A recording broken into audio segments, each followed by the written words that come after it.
మా latest videos కోసం మా ఈ తెలుగు న్యూస్ ఛానల్ సబ్స్క్రైబ్ చేసి గంట సింబల్ యాక్టివేట్ చేసుకోండి.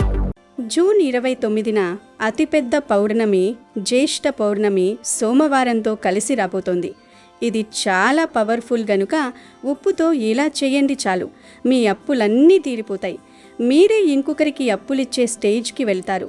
ఎందుకంటే ఈ సృష్టిలో ప్రతి మనిషి కోరుకునేది ప్రశాంతమైన జీవితం, దానికి కావలసినంత ధనం, అలాగే ఎలాంటి ఆరోగ్య సమస్యలు లేని ఆనందకరమైన కుటుంబ వాతావరణం. కానీ ఈ రోజుల్లో చాలామందిని వేధిస్తున్న అతిపెద్ద సమస్య అప్పులు. ఈ పౌర్ణమి రోజు రాత్రి 7 నుండి 12 మధ్యలో మీ ఇంట్లో ఉప్పుతో ఒక చిన్న పరిహారం చేస్తే చాలు, మీ అప్పులన్నీ ఇట్టీ తీరిపోతాయి. కూటికి లేనివాడు కూడా కోటీశ్వరుడిగా మారే అవకాశాలు వస్తాయి. కొన్ని నిమిషాల్లోనే మీ దరిద్రాలన్నీ దూరమైపోయి వద్దన్న ధనం మీ వైపు దూసుకు వస్తుంది. అప్పుల ఊబిలో కూరుకుపోయిన మీరు భవిష్యత్తులో మీ అవసరాలు తీర్చుకోవడమే కాకుండా ఇంకొకరికి అప్పులిచ్చే స్థాయికి వెళ్తారు. అద్భుతమైన ఆశ్చర్యకరమైన ఫలితాలను మీ కళ్ళతో మీరే చూస్తారు. సకల దరిద్రాలను పారద్రోలి సిరి సంపదలను ఆకర్షించే శక్తి ఈ పౌర్ణమి రోజు చేసే ఈ ఉప్పు పరిహారంకి ఉంది. మరింతకీ ఈ పౌర్ణమి రోజు ఉప్పుతో ఏం చేస్తే అప్పుల బాధలు తీరిపోతాయనే విషయాన్ని ఇప్పుడు వీడియోలో వివరంగా తెలుసుకున్నాం. ఫ్రెండ్స్, మీరు ఈ వీడియోని ఎక్కడా కూడా స్కిప్ చేయకుండా చివరి వరకు జాగ్రత్తగా చూడండి. అప్పుడే మీకు క్లియర్గా విషయం తెలుస్తుంది. వీడియోలోకి వెళ్లే ముందు ఈ వీడియోకి ఒక చిన్న లైక్ ఇవ్వండి. అలాగే కింద కామెంట్ సెక్షన్లో శ్రీమాత్రే నమః అని కామెంట్ పెట్టండి.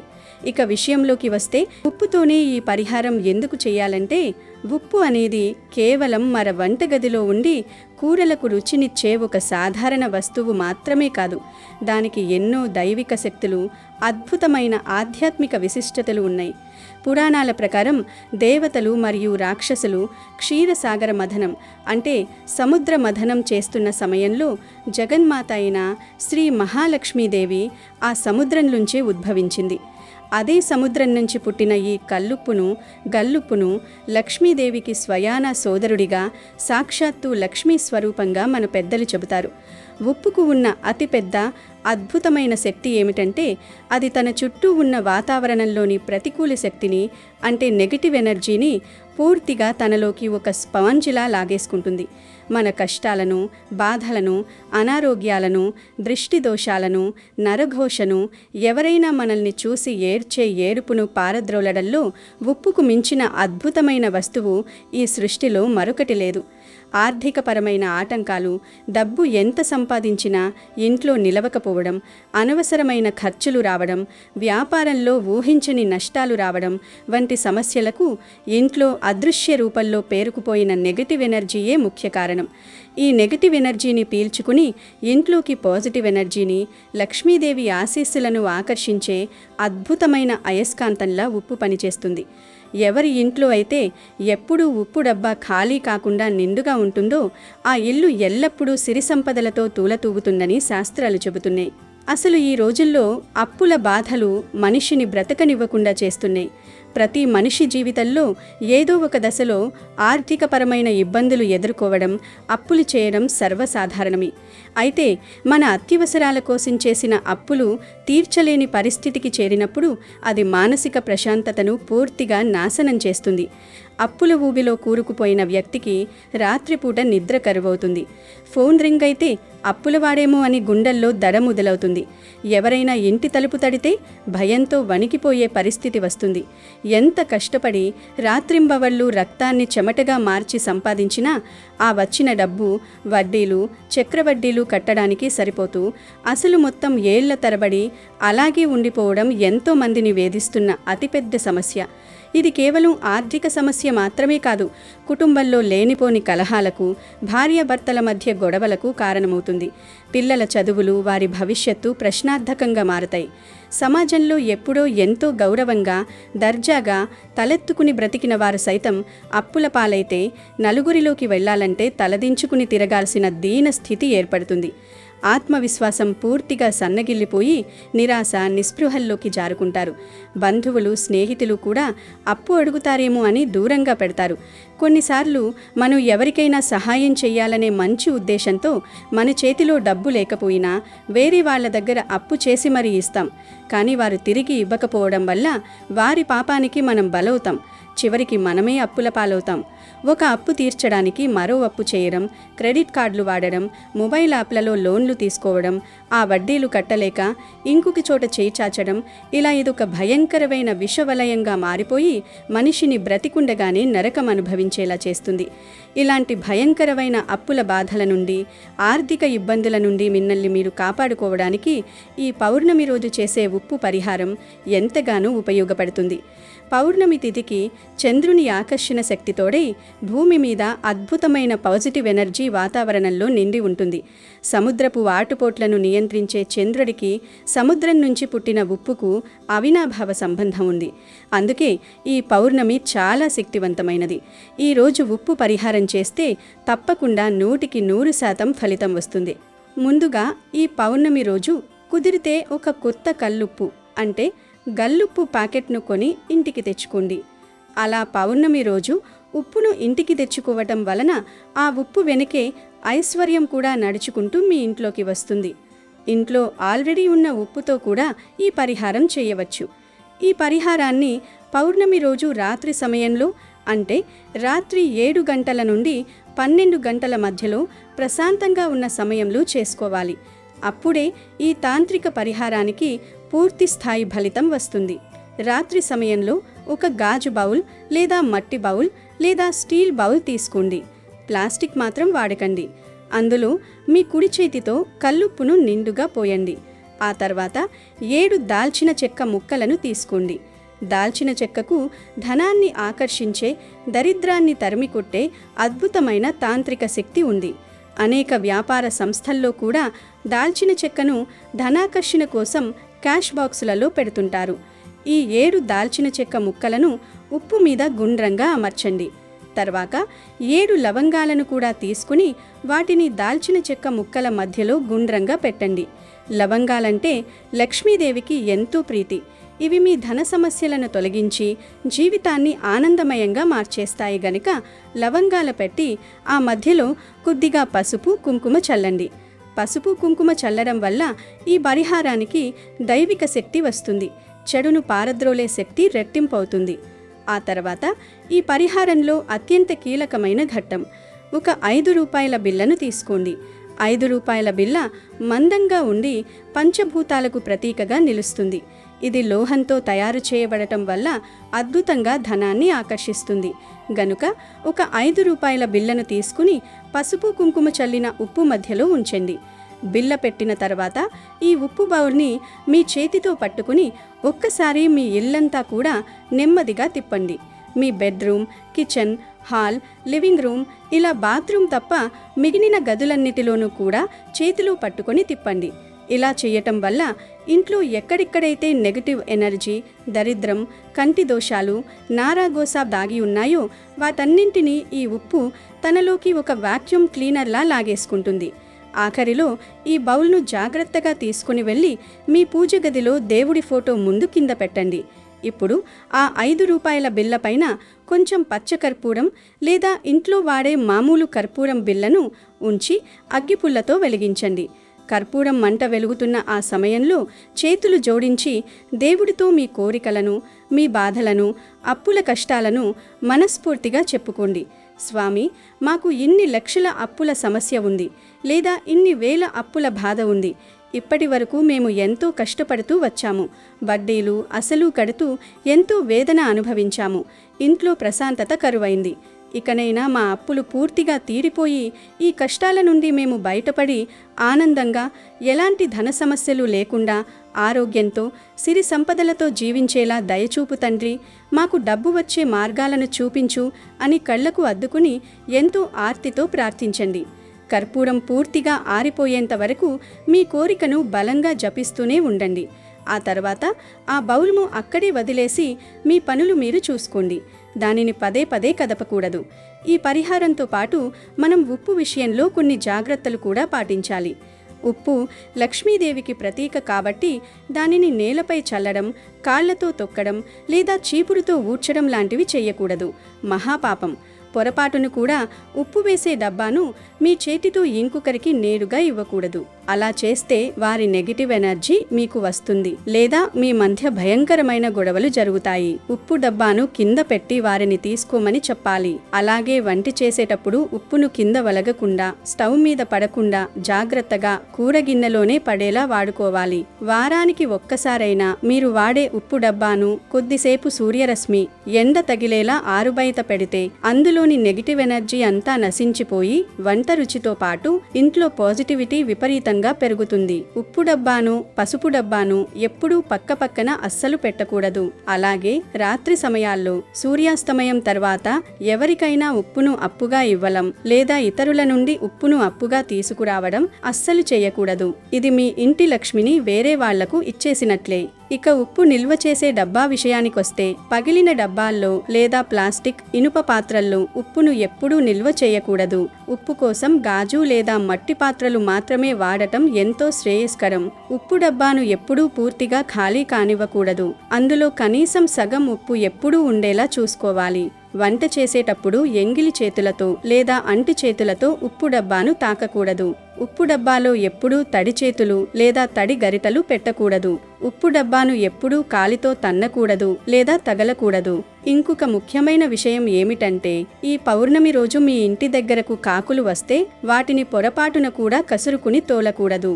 వాటికి అన్నం, గింజలు లేదా ఏ స్నాక్స్ అయినా సరే వేయండి. పౌర్ణమి లాంటి పర్వదినాల్లో పితృదేవతలు అలా పక్షుల రూపంలో వచ్చి మనం పెట్టే ఆహారం స్వీకరించి మన కష్టాలు తీరాలని మనసారా ఆశీర్వదిస్తారని పరిహార శాస్త్రాలు చెబుతున్నాయి. కాబట్టి కాకులకు తప్పకుండా ఈ ఒక్కరోజైనా ఏదో ఒక ఆహారం పెట్టండి. ఇక పూజ గదిలో దేవుడి దగ్గర పెట్టిన ఆ ఉప్పు బౌల్ను సరిగ్గా 48 గంటల తరువాత, అంటే 2 రోజుల తరువాత ఎవరికీ తెలియకుండా తీసేయండి. ఆ బౌల్లోని ఉప్పును, ఆ 7 దాల్చిన చెక్క ముక్కలను, 7 లవంగాలను, ఆ 5 రూపాయల బిళ్లను ఒక కవర్లో లేదా కాగితంలో వేసి గట్టిగా మూట కట్టండి. ఆ మూటను తీసుకువెళ్ళి ఎవరూ తొక్కని ప్రదేశంలో, అంటే మీ ఇంటికి దూరంగా ఉన్న ఏదైనా పెద్ద వృక్షం మొదట్లో మట్టి తీసి పాతిపెట్టండి. లేదా ఎవరూ చూడని సమయంలో పారే నీటిలో, కాలువ లేదా నదిలో వదిలేయండి. ఇలా చేయడం వల్ల మీ దరిద్రం, అప్పుల బాధలు, ఇంట్లో ఉన్న చెడు గాలి అన్నీ ఆ ఉప్పుతో పాటే శాశ్వతంగా మీ ఇంటి నుండి బయటకు వెళ్ళిపోతాయి. ఈ అద్భుతమైన పౌర్ణమి ఉప్పు పరిహారాన్ని పూర్తి నమ్మకంతో, స్వచ్ఛమైన భక్తితో చేసి చూడండి. దైవానుగ్రహం మీ కష్టం కలగలిసి ఖచ్చితంగా మీరు ఎదుర్కొంటున్న ఆర్థిక సమస్యలన్నీ ఎండకు కరిగిన మంచులా కరిగిపోతాయి. అప్పుల ఊబి నుండి బయటపడి కోటీశ్వరులయ్యే మార్గాలు మీకు తారసపడతాయి. మీ జీవితం సకల ఐశ్వర్యాలతో, ఆయురారోగ్యాలతో, అష్టైశ్వర్యాలతో వర్ధిల్లుతుంది. గనుక తప్పనిసరిగా ఈ పౌర్ణమి రోజు ఉప్పుతో ఈ పరిహారం చేసి శుభ ఫలితాలను పొందండి. జ్యేష్ఠ పూర్ణిమనే జగన్నాథ పూర్ణిమ, స్నాన పూర్ణిమ, దేవసాన పూర్ణిమ అని కూడా అంటారు. అనడానికి వెనుక ఒక విశేషం ఉంది. పూర్వము ఇంద్రద్యుముడనే రాజు జగన్నాథ స్వామికు 108 కుంభాలతో చందనం కలిపిన నీటితో స్నానయాత్ర చేశాడు. స్నానయాత్ర తర్వాత 15 రోజుల పాటు స్వామి తన దర్శనం నిషేధించారు. ఆ స్నానయాత్ర జ్యేష్ఠ పూర్ణిమ నాడు ప్రారంభమైంది. స్కాంద పురాణంలోని ఒక గాథ ప్రకారం శ్రీకృష్ణుడు జగన్నాథునిగా అవతరించింది ఈ జ్యేష్ఠ పూర్ణిమ నాడే. అందుకనే ఈ రోజును జగన్నాథ పూర్ణిమ పేరిట అత్యంత వైభవంగా జరుపుకుంటారు. ఇక ఈరోజే వట సావిత్రి వ్రతం కూడా చేస్తారు. ఈ వ్రతం ఒక్కో చోట ఒక్కో రోజు ఆచరించే ప్రత్యేకత కూడా ఉంది. వట వృక్షమును కొంతమంది అశ్వత్థ నారాయణుడు అని భావించి లక్ష్మీదేవిని కూడా పెట్టి పూజిస్తారు. కొంతమంది శివపార్వతులుగా భావించి పూజిస్తారు. సావిత్రి అల్పాయుష్కుడైన తన భర్త సత్యవంతుణ్ణి కాపాడుకోవటం కోసం నారదుని ద్వారా ఉపదేశం పొంది ఆచరించి సత్ఫలితము పొందిన వ్రతం ఇది. ఆ తల్లి తన భర్తను బ్రతికించుకున్న ఈ రోజు వటసావిత్రి వ్రతముగా ఈనాటికి కూడా ఆచరింపబడుతోంది.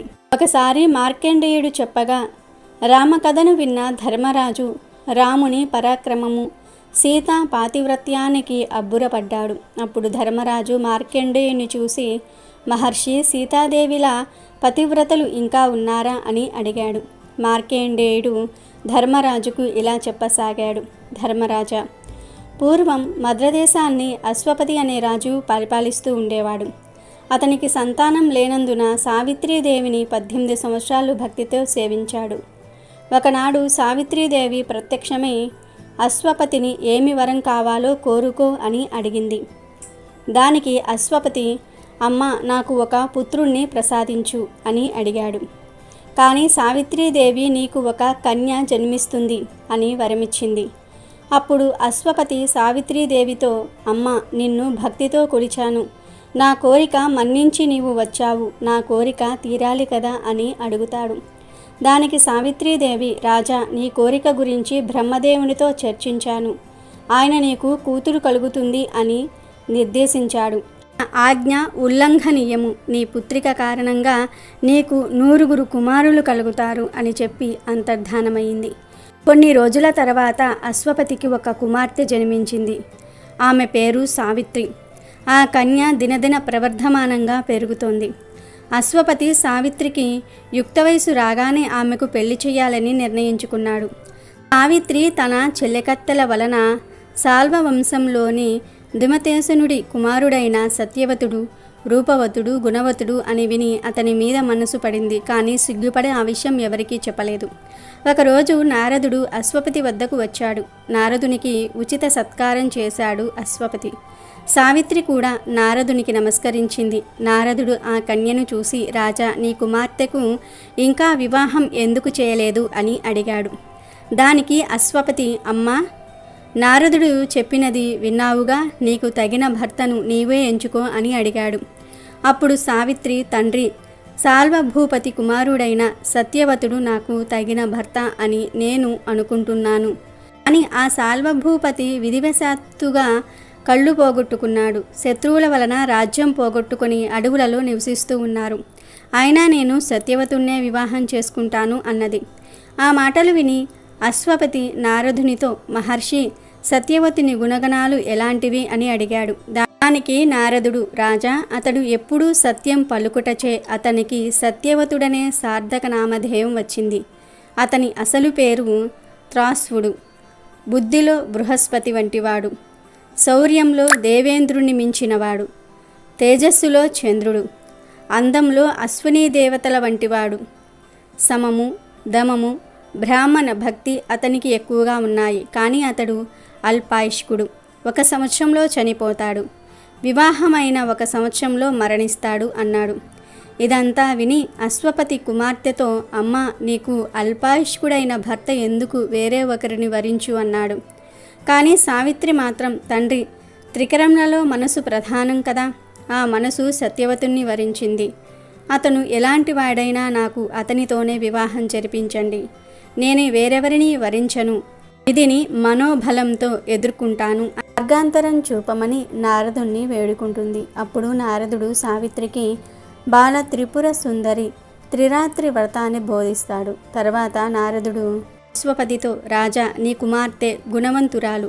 ఆమె మనస్సు మార్చటం సాధ్యం కాని పని. ఆమెను సత్యవతునికిచ్చి వివాహం జరిపించు. ఈమె చేసిన పుణ్యం వలన సత్యవతుడు దీర్ఘాయుష్మంతుడు కాగలడు అని దీవించి వెళ్ళాడు. నారదుని ఆనతి మేరకు సావిత్రికి సత్యవంతునికి పెళ్లి చేద్దాం అనుకుంటాడు అశ్వపతి. దాంతో వివాహ సంబరాలతో అడవిలో ఉన్న భూపతి వద్దకు వెళ్ళాడు. భూపతి అశ్వపతిని తగు రీతిలో సత్కరించాడు. అప్పుడు అశ్వపతి భూపతిని మహారాజుతో, ఈమె నా కుమార్తె సావిత్రి, ఈమెను నీ కోడలుగా స్వీకరించుము అన్నాడు. దానికి భూపతి, అయ్యా, మేము రాజ్యం కోల్పోయి అడవులలో ఉన్నాము.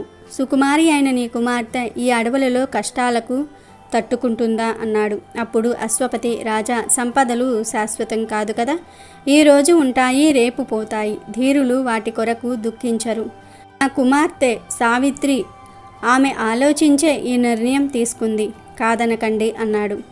అశ్వపతి మాటలు విన్న పతి కాదనలేకపోయాడు. అలా సావిత్రి సత్యవతుల వివాహం జరిగిపోయింది. అశ్వపతి తన కుమార్తెకు వివిధ ఆభరణాలు, వస్తువులు ఇచ్చి తన రాజ్యదానికి వెళ్ళాడు. సావిత్రి భర్తతో పాటు అడవులలో ఉంటూ నారచీరలు ధరించి అత్తమామలకు సేవ చేస్తూ భర్తతో కాపురం చేస్తుంది. సత్యవతుడి ఆయుష్ తీరడానికి 1 సంవత్సరం గడవడానికి ఇక 4 రోజులు మాత్రమే ఉంది. అప్పుడు సావిత్రి బాల త్రిపుర సుందరి త్రిరాత్ర వ్రతాన్ని ప్రారంభించింది. కఠోర దీక్షతో ఆ వ్రతాన్ని నియమబద్ధంగా పూర్తి చేసింది. 4వ రోజు ఉదయాన్నే శుచిగా అడవిలో లభించే అలసందలకు బెల్లం కలిపి అట్లు తయారు చేసి వెన్న ముద్దతో పాటు అమ్మవారికి నివేదన చేసింది. తర్వాత అడవిలో ముత్తైదువులు ఎవరూ దొరకపోవటంతో మర్రి చెట్టునే ముత్తైదువుగా భావించి ఆ చెట్టుకే చీర రవికలు సమర్పించి 108 సార్లు దారంతో చెట్టు చుట్టూ చుట్లు వేస్తుంది. ఆ తర్వాత భర్తకు భోజనం పెట్టి తాను కూడా భోజనం చేసి వ్రత సమాప్తి చేసింది. ఇదే కాలాంతరంలో వట సావిత్రి వ్రతంగా మారింది. ఇక ఆ రోజు సావిత్రితో భర్త, సావిత్రి, నేను అడవికి వెళ్ళి పండ్లు తీసుకువస్తాను అని అన్నాడు. సావిత్రి భర్తను అడిగి నేను మీ వెంట వస్తానని అతని వెంట బయలుదేరింది. అడవిలో అందాలు చూస్తూనే సావిత్రి భర్తను కనిపెడుతూ అతనిలో మార్పులు గమనిస్తూ ఉంది. సత్యవతుడు కొన్ని పండ్లు కోసిన తర్వాత సమిధల కోసం ఒక ఎండు చెట్టును గొడ్డలితో కొడుతున్నాడు. ఇంతలో తల భారంగా ఉందని గొడ్డలిని కింద పెట్టి తూలుతూ కూర్చున్నాడు. సావిత్రి వెంటనే తన తొడపై అతని తల పెట్టుకుని అతనికి సపర్యలు చేస్తూ ఉంది. సేపటికి సత్యవతుడు స్పృహ కోల్పోయాడు. ఇంతలో నల్లటి ఆకారం కలవాడు, కోరలు కలవాడు, ఎర్రని నేత్రములు కలవాడు, బంగారు వస్త్రాలు కలవాడు, అత్యంత భీంకర ఆకారం కలవాడు, చేతిలో పాసం ధరించినవాడు అయిన దేవతామూర్తి యమధర్మరాజు అక్కడికి వచ్చాడు. అతనిని చూసి సావిత్రి, అయ్యా మీరెవరు అని అడిగింది. దానికి యముడు, సావిత్రి, నా పేరు యమధర్మరాజు. నీవు పతివ్రతవు గనుక నన్ను చూడగలిగావు. నేను ఇతరులకు కనబడను. నీ భర్త సంత్యవంతునికి ఆయువు తీరింది. అతడు గొప్ప పుణ్యపురుషుడు. అందుకే అతని ప్రాణములు గ్రహించుటకు నేనే స్వయంగా వచ్చాను అని పలికి యమధర్మరాజు తన పాశమును సత్యవతునిపై విసిరి అతని శరీరం నుండి జీవుణ్ణి బయటకు లాగాడు. వెంటనే దక్షిణ దిక్కుకు పయనమయ్యాడు. వెంటనే సావిత్రి తన భర్త దేహమును ఎవ్వరికీ తెలియకుండా పొదలమాటున ఉంచి యమధర్మరాజును అనుసరించింది. తనను అనుసరించి వస్తున్న సావిత్రిని చూసి యముడు, అమ్మా, నీవు ఎందుకు నా వెంట వస్తున్నావు? ఇంక మీదట ఈ దారి వెంట రాలేవు అని పలికాడు. అప్పుడు సావిత్రి, యమధర్మరాజా, భర్తలు వెళ్ళిన మార్గంలో వెళ్ళటం భార్యల ధర్మం కదా. నీ దయ వలన, నా పాతివ్రత్యం వలన నేను రాలేని చోటు ఉందా? మార్గములలో ధర్మ మార్గం ప్రధానం. ధర్మమునకు ఆధారం సజ్జనులు. సజ్జన దర్శనం ఎప్పుడూ వృధా కాదు. నీ వంటి సజ్జనమూర్తి దర్శనం వలన పరమ శుభములు పొందక నేను మామూలు మనిషి వలె ఎలా వెనుకకు పోగలను అని పలికింది. ఆమె మాటలకు యమధర్మరాజు ఆశ్చర్యపోయి, అమ్మా, నీ మాటలకు మెచ్చాను. నీ భర్త ప్రాణములు తప్ప ఒక వరం కోరుకో, ఇస్తాను అన్నాడు. దానికి సావిత్రి, యమధర్మరాజా, నా మామగారు సాల్వరాజుకు కంటి చూపు లేదు, అతనికి చూపు వచ్చేలాగా అనుగ్రహించండి అని కోరింది. యమధర్మరాజు, అలాగే, నీ మామగారికి చూపు ప్రసాదించాను. దీనితో తృప్తిపడి మరలిపో అన్నాడు. అయినా సావిత్రి యమధర్మరాజును మళ్ళీ వెంబడించింది. సావిత్రిని చూసి యముడు, తల్లి, నీవు ఎందుకు నా వెంట వస్తూ ఉన్నావు? నీ సమయాన్ని వృధా చేసుకోకు, వెళ్ళిపో అంటాడు. అప్పుడు సావిత్రి, కానీ యమధర్మరాజా, మనస్సు, వాక్కు, కర్మలతో ఎవరికీ కీడు తలపెట్టకుండా ఉండుట, దీనుల ఎడ కరుణ చూపుట, దాన ధర్మములు చేయుట, అశ్రుతులను ఆదరించుట ఆర్య ధర్మములు అని మీకు తెలియను కదా. నీవు ధర్మదేవతవు, నీకు తెలియనిది ఏమున్నది? అందరి ఎడల సమబుద్ధితో ఉంటావు గనుక నిన్ను సమవర్తి అంటారు కదా. నిన్ను యముడు, సమనుడు అని పిలుస్తారు కదా అని పలికింది సావిత్రి. ఆ మాటలు విన్న యమధర్మరాజు, ఆ సావిత్రి, నీ మాటలు అమృతంతో సమానము. నీ భర్త ప్రాణములు కాకుండా ఇంకొక వరం కోరుకో తల్లి, ఇస్తాను అన్నాడు. దానికి సావిత్రి, యమధర్మరాజా, నా మామగారి రాజ్యం విరోధులు ఆక్రమించారు. అతని రాజ్యం అతనికి ఇప్పించండి అని కోరింది. యమధర్మరాజు, అలాగే, నీవు కోరినట్లు వరం ఇస్తాను. ఇంకా నిలువుము, ఇక్కడి నుండి నీవు రావడానికి లేదు అని అన్నాడు. అప్పుడు సావిత్రి, ఓ ధర్మరాజా, నీకు తెలియనిది ఏమున్నది? ధర్మాత్ములు ఎట్టి పరిస్థితుల్లోనూ ధర్మాన్ని విడువరు కదా. భర్తను అనుసరించటం భార్య ధర్మం కనుక నేను ఎలా విడిచేది అని పలికింది. దానికి యమధర్మరాజు, సావిత్రి, నీ ధర్మబుద్ధికి మెచ్చాను. మరొక వరం కోరుకో, నీ భర్త ప్రాణములు తప్ప అన్నాడు. దానికి సావిత్రి, యమధర్మరాజా, నా తండ్రి అశ్వపతికి పుత్ర సంతతి లేదు, ఆయనకు 9 కుమారులను అనుగ్రహింపుము అని కోరింది. యమధర్మరాజు, అలాగే నీ తండ్రికి 9 కుమారులను ఇస్తాను, చాలా అలసిపోయావు, ఇక వెనుకకు మరలుము అన్నాడు. అప్పుడు మళ్ళీ సావిత్రి, యమధర్మరాజా, సతికి భర్త సేవయే పరమార్థం. నా మనసు నా భర్త పాదసేవలో లగ్నమైంది. నాకు అలుపెక్కడిది. ధర్మం తప్పక ఆచరించే వాళ్ళు అరుదుగా కనిపిస్తారు. వారి ధర్మ నిష్ఠతోనే సూర్యచంద్రులు క్రమంగా సంచరిస్తూ ఉన్నారు. ఎవరితోనైనా 7 మాటలు మాట్లాడితే బంధువులు అవుతారు అని అంటారు. నేను మీతో ఎన్నో మాటలు మాట్లాడాను. ఇప్పుడు నేను మీకు బంధువునయ్యాను కనుక నా కోరికను మన్నించుము అని అడిగింది. అందుకు యమధర్మరాజు సంతోషించి, సావిత్రి, నీ మాటలు నన్ను ఎంతో సంతోషపెట్టాయి. నీకు మరొక వరం ఇచ్చెదను, కోరుకొనుము అని చెప్పాడు. ప్రతి వరానికి ముందు నీ భర్త ప్రాణాలు తప్ప అన్న యముడు ఈ వరానికి మాత్రం ఆ షరతు విధించలేదు. దాంతో సావిత్రి, యమధర్మరాజా, ఇప్పటిదాకా నీవు ఏం వరం కోరుకోమన్నా నీ పతి ప్రాణములు తప్ప అన్న షరతు పెట్టావు. ఇప్పుడు ఆ మాట చెప్పలేదు కనుక నా ఇష్టం వచ్చిన వరం కోరుకుంటాను. యమధర్మరాజా, సతికి పతియే దైవము. పతిలేని జీవితం సతికి దుర్భరం. ఏ శుభకార్యానికి ఆమెను పిలవరు కనుక సాల్వభూపతి తనయుడైన సత్యవతుణ్ణి పునర్జీవుణ్ణి చేయుము అని కోరింది. ఆమె పట్టుదలకు యముడు సంతోషించి సత్యవతుడి జీవుణ్ణి అతడి శరీరంలో ప్రవేశపెట్టాడు. అప్పుడు యమధర్మరాజు సావిత్రితో, సావిత్రి, నీ భర్త 400 సంవత్సరాలు జీవిస్తాడు. నీకు 9 కుమారులు కలుగుతారు. నీవు కీర్తిమంతురాలు అవుతావు అని చెప్పి వెడలిపోయాడు. సావిత్రి వెనుదిరిగి సత్యవతుని దేహమున్న చోటకు వచ్చింది. భర్త తలను తన ఒడిలో పెట్టుకుని కూర్చున్నది. కొంతసేపటికి సత్యవతుడు నిద్రలో లేచినట్లుగా లేచాడు. అప్పుడు సత్యవతుడు, ఏమిటి సావిత్రి, ఇంతసేపు నిద్రపోయాను, లేపలేదా? కానీ ఎవరో నన్ను పట్టి లాగినట్లుగా ఉంది. అది కల కాదు, నిజమే అన్నట్లు ఉంది. ఎవరై ఉంటారు అన్నాడు. దానికి సావిత్రి, నాథా, ఇప్పటికే చాలా పొద్దుపోయింది. మీ తల్లిదండ్రులు మన కోసం ఎదురు చూస్తూ ఉంటారు. వెంటనే ఆశ్రమానికి వెళ్ళాలి అని ఇద్దరూ కూడా ఆశ్రమానికి వెళ్ళారు. ఇప్పటికే భూపతికి చూపు వచ్చింది. ఎదురుగా కుమారుడు కనిపించక పరితపిస్తున్నారు. వారు రాగానే ఆలస్యానికి కారణం అడిగారు. సత్యవతుడు తనకు తలనొప్పి రావటము, పడుకోవటం, ఎవరో మహానుభావుడు కనిపించటం వరకు చెప్పాడు. అప్పుడు సావిత్రి, మామగారు, నా భర్త సత్యవతునికి ఈరోజు మరణం అని చెప్పారు కదా, అందుకని నేను నా భర్తతో అడవికి వెళ్ళాను. అప్పుడు నా భర్త స్పృహ తప్పి పడిపోయాడు. యమధర్మరాజు నా భర్త ప్రాణములు తీసుకుపోతూ ఉండగా నేను అతనిని వెంబడించాను. అతనిని స్తుతించి అతని కృపను పొంది 4 వరాలు పొందాను.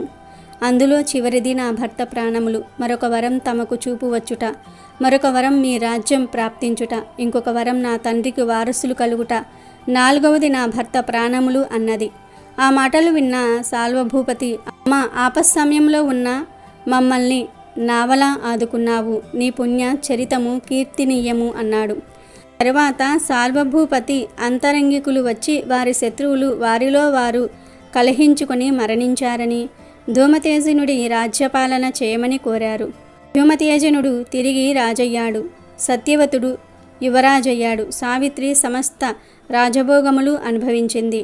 కనుక ధర్మరాజా, పతివ్రత అయిన ద్రౌపది కూడా నీకు సావిత్రి వలె శుభములు చేకూరుస్తుంది అని చెప్పి మార్కండేయుడు తిరిగి తన ఆశ్రమానికి వెళ్ళాడు. అమెజాన్లో బెస్ట్ డిస్కౌంట్స్ కోసం వీడియో డిస్క్రిప్షన్లో లింకు ఉంది, చూడండి. అలాగే మా టెలిగ్రామ్ ఛానల్ సబ్స్క్రైబ్ చేసుకోండి.